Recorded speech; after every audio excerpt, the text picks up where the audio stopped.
Assalamualaikum warahmatullahi wabarakatuh. Perkenalkan kami dari kelompok 4 yang beranggotakan Midayatul Aulia, Mardela Hijriati, dan saya sendiri Hafijah Aspia. Tujuan kami membuat video ini adalah untuk memenuhi tugas dari mata kuliah Dasar-Dasar Kependidikan dengan dosen pengampu Ibu Nana Citrawati Lestari, SSI MPD, kelas 31 Prodi PGSD semester 2. Sini kami akan menyampaikan materi tentang pilar pendidikan. Pengertian pilar pendidikan. Menurut Profesor Herman Hahon, pendidikan adalah proses abadi dari penyesuaian lebih tinggi bagi makhluk yang telah berkembang secara fisik dan mental, yang bebas dan sadar kepada Tuhan secara termanifestasikan dalam alam sekitar, intelektual, emosional, dan kemauan dari manusia. Menurut Kamus Besar Bahasa Indonesia, pendidikan diartikan sebagai proses pembelajaran bagi individu untuk mencapai pengetahuan dan pemahaman yang lebih tinggi mengenai objek-objek tertentu dan spesifik. Pilar artinya tiang penguat dari batu beton. Selain itu, pilar juga diartikan sebagai dasar induk dan pokok. Berdasarkan pembahasan di atas, dapat disimpulkan bahwa pilar pendidikan adalah tiang atau penunjang dari suatu kegiatan usaha, pengaruh, perlindungan, dan bantuan yang akan diberikan kepada anak didik, uang bertujuan untuk pendewasaan anak. Atau pilar pendidikan adalah sebagai dasar atau pokok untuk mencapai pengetahuan dan pemahaman bagi individu secara fisik dan mental yang bebas dan sadar kepada Tuhan. Selanjutnya yaitu ada jenis-jenis pilar pendidikan. Berikut ini adalah pilar yang mengakomodasi tujuan dari sistem pendidikan Indonesia yang kemudian dikenal dengan 5 pilar belajar Indonesia, yaitu yang pertama, learning to believe in God, belajar untuk meyakini Tuhan Yang Maha Esa. Belajar untuk meyakini Tuhan Yang Maha Esa berdasarkan dengan teknologi bahwa faktanya Tuhan Yang Maha Esa menciptakan manusia lengkap dengan berbagai potensi yang diberikan kepadanya, termasuk potensi kemauan dan kehendak diri serta kemampuan memilih dan berupaya untuk mandiri. Dengan dua potensi itu, manusia diberi ruang sepenuhnya guna memutuskan dan bersikap. Kemudian yang kedua, learning to know, belajar untuk mengetahui. Belajar untuk mengetahui berkaitan dengan perolehan penguasaan dan pemanfaatan pengetahuan. Belajar untuk mengetahui oleh UNESCO dipahami sebagai cara dan tujuan dari eksistensi manusia. Hal ini sesuai dengan penegasan Jacques Delors 1966 sebagai ketua Komisi Penyusun Laporan Learning the Treasure Within yang menyatakan adanya dua manfaat pengetahuan, yaitu pengetahuan sebagai cara, means, dan pengetahuan sebagai hasil dan tujuan, end. Belajar untuk mengetahui berimplikasi terhadap diakomodasikannya konsep belajar tentang bagaimana belajar dengan mengembangkan seluruh potensi konsentrasi pembelajaran, keterampilan mengingat dan kecakapan untuk berpikir. Sesuai fitrahnya, sejak bayi anak kecil harus belajar bagaimana berkonsentrasi terhadap suatu objek dan orang-orang lain. Learning to know merupakan pembelajaran sepanjang hayat seorang yang selalu siap belajar untuk berpikir. Selama hidupnya tidak akan mengalami kebosanan karena menghadapi keniscayaan rutinitas. Di sini saya akan melanjutkan materi dari Mardela Hijriati, yaitu 3, learning to do atau belajar untuk melakukan.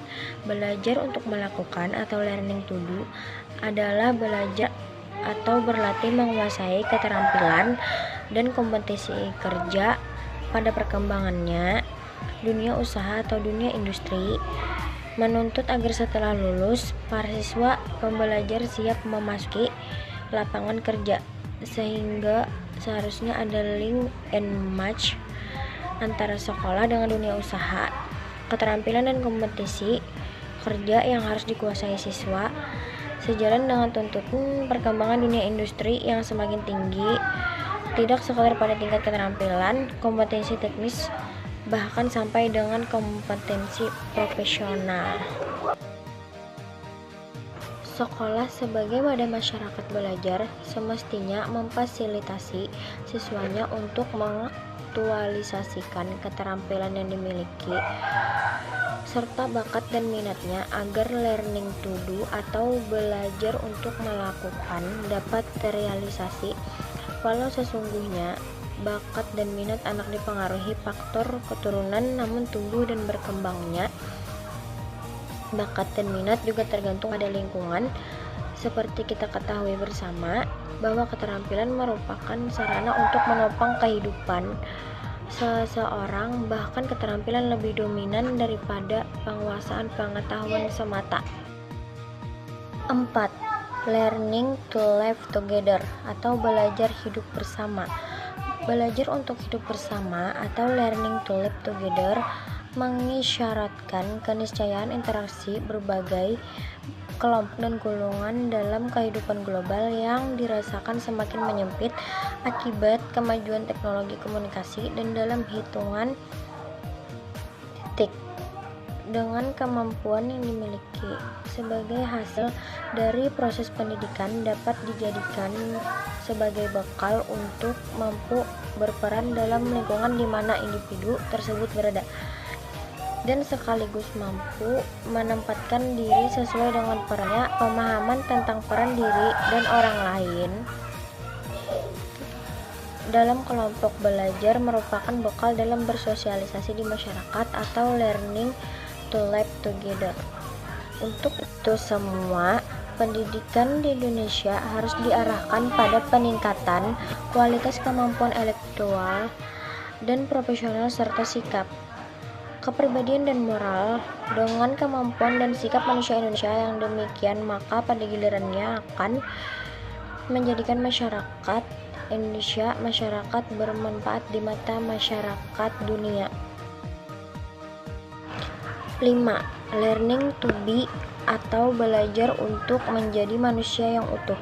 Manusia yang utuh adalah manusia yang seluruh aspek kepribadiannya berkembang secara optimal dan seimbang, baik aspek ketakwaan terhadap Tuhan, intelektual, emosi, sosial, fisik, maupun moral.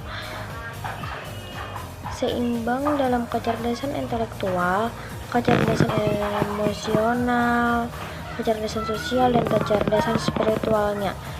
Untuk mencapai hal tersebut diperlukan individu-individu yang banyak belajar dalam mengembangkan seluruh aspek kepribadian. Dalam kaitan itu, mereka harus berusaha banyak meraih keunggulan atau being excellent. Keunggulan diperkuat dan ditunjang oleh moral yang kuat atau being morality.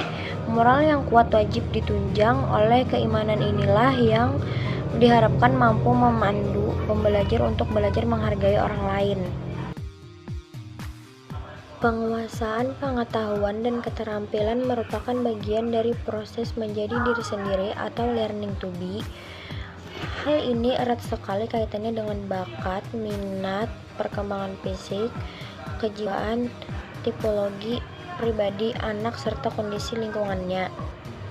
Menjadi diri sendiri diartikan sebagai proses pemahaman terhadap kebutuhan dan jati diri. Belajar berperilaku sesuai dengan norma dan kaidah yang berlaku di masyarakat. Belajar menjadi orang yang berhasil sesungguhnya merupakan proses pencapaian aktualisasi diri. Di sini saya akan melanjutkan materi dari Midayatul Aulia, yaitu tentang implementasi pilar pendidikan. Yang pertama yaitu learning to believe in God, atau belajar untuk meyakini Tuhan Yang Maha Esa.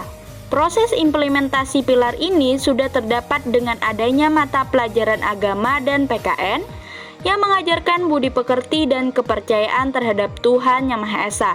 Dan sekarang dalam tujuan pembelajaran pun telah dimasukkan unsur spiritual dalam K1. Yang kedua yaitu learning to know atau belajar untuk mengetahui. Pilar belajar untuk mengetahui berkenaan dengan cara mendapatkan pengetahuan, pemahaman dengan media yang ada. Media bisa berupa buku, internet, dan teknologi yang lainnya. Pada saat ini, teknologi untuk mendukung kemajuan ilmu pengetahuan berkembang sangat pesat. Hampir seluruh informasi yang terkumpul dari berbagai penjuru dunia dapat dengan mudah diakses dengan internet. Pada implementasinya, pilar ini sudah berjalan di Indonesia. Proses belajar, membaca, menghafal, dan mendengarkan di kelas merupakan implementasi dari pilar ini. Yang ketiga yaitu learning to do atau belajar untuk melakukan. Pilar belajar untuk melakukan atau berkarya, hal ini tidak terlepas dari belajar mengetahui, karena perbuatan tidak terlepas dari ilmu pengetahuan. Belajar melakukan atau berkarya pada hakikatnya berkaitan dengan vokasional, sehingga belajar berkarya merupakan upaya untuk senantiasa melakukan dan berlatih keterampilan untuk keprofesionalan dalam bekerja, sehingga dapat memenuhi tuntutan kerja yang ada di masyarakat. Contohnya, seperti mengikuti kursus komputer, menjahit, dan lain-lain. 4. Learning to live together atau belajar hidup bersama. Pilar keempat yakni belajar hidup bersama ini karena masyarakat memiliki latar belakang yang berbeda-beda. Apalagi di zaman globalisasi seperti sekarang ini, masyarakat dengan berbagai latar belakang suku, ras, agama, etnik, pendidikan, dan lain-lain akan tergabung dalam suatu lingkungan masyarakat. Oleh karena itu, saling membantu dan menghargai satu dengan yang lainnya diperlukan agar terciptanya masyarakat yang tertib dan aman, sehingga senantiasa untuk belajar hidup bersama. Dan yang terakhir yaitu learning to be atau belajar untuk menjadi. Siswa dapat menghargai atau mempunyai apresiasi terhadap nilai-nilai dan keindahan akan produk atau proses pendidikan yang ditunjukkan dengan sikap senang belajar, bekerja keras, ulet, sabar, disiplin, jujur, serta mempunyai motif berprestasi yang tinggi dan rasa percaya diri. Aspek-aspek di atas mendukung usaha siswa meningkatkan kecerdasan dan mengembangkan keterampilan intelektual dirinya secara berkelanjutan.